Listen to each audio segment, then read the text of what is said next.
13 साल की उम्र में छोड़ा घर, 16 साल से फेल हैं दोनों किडनी। प्रभु का नाम लेकर चल रही सांसें। महादेव ने दिया सपना, सज्जन ने पकड़ाई ट्रेन और पहुंच गए वृंदावन धाम। खुद को बताती हैं एक दास, ना एकादशी का व्रत रखते हैं, ना ही धर्म का भौकाल जमाते हैं। अनुष्का विराट यूं ही नहीं शीश नवाते हैं।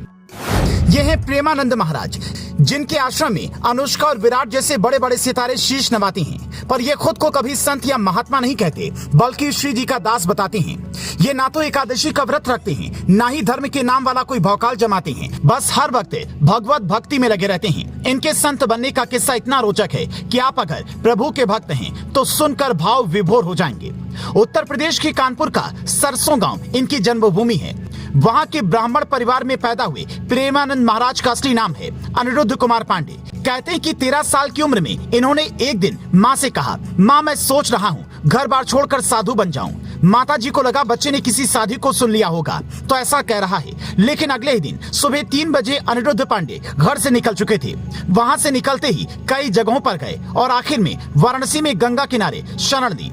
वहीं भोर होते ही गंगा में स्नान करते, कमंडल में जल लेते और करीब 10 से 15 मिनट तक कतार में बैठकर भिक्षा का इंतजार करते। अगर कोई कुछ दे देता तो ठीक, वरना गंगा जल पीकर भूख मिटाते और एकांतवास में चले जाते। महादेव की कृपा से एक दिन इन्हें ध्यान के वक्त ये आभास हुआ कि वृंदावन जाना चाहिए और किसी तरह वृंदावन पहुंच गए। वहां पर एक अजनबी व्यक्ति ने उन्हें खाना खिलाया और अगले ही दिन यमुना जी में स्नान कर सीधा द्वारकाधीश दर्शन के लिए पहुंच गए। और यही उनकी जिंदगी में सबसे बड़ा बदलाव का दौर था। श्री द्वारकाधीश के दर्शन करते हुए प्रेमानंद महाराज रोने लगे। उनकी आंखों की पुतलियां लगा ठहर सी गईं। उन्हें इस बात का होश ही नहीं रहा कि वो कहां पर खड़े हैं, कौन उन्हें देख रहा है। बस रोए चले जा रहे थे। जब मंदिर में मौजूद लोगों ने देखा तो सबको लगा कि श्री राधा कृष्ण अपने भक्त को दुलार रही हैं।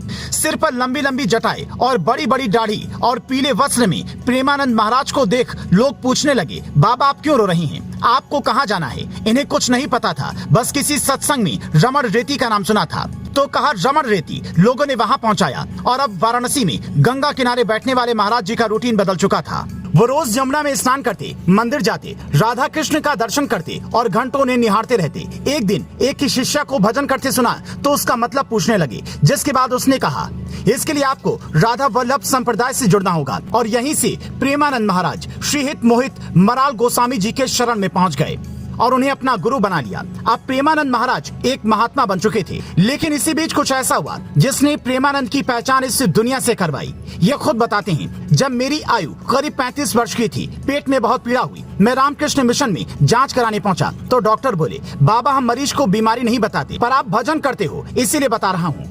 आपको पॉलीसिस्टिक किडनी बीमारी है, जिसमें किडनी के ऊपर सिस्ट बन जाता है। दोनों किडनियां लगभग आधी खराब हो चुकी हैं। मुश्किल से 4 से 5 साल जी पाओगे, इसीलिए भजन करो।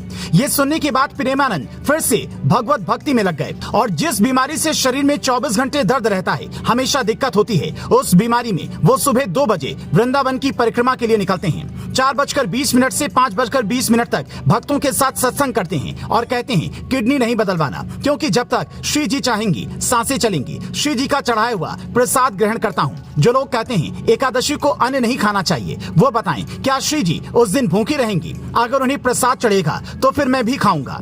श्री जी की सेवा ही मेरी जिंदगी का मकसद है। किडनी का क्या है, जब तक जिंदगी है रहेगी। जिस दिन प्रभु ने बुला लिया चला जाऊंगा। और सोशल मीडिया पर ऐसी अफवाहें कुछ समय पहले उड़ी कि प्रेमानंद महाराज गोलोक वासी हो चुके हैं और बाद में आश्रम ने बताया कि यह अफवाह है। हर भक्त यही चाहते हैं कि प्रेमानंद महाराज पर भगवान की कृपा बनी रहे।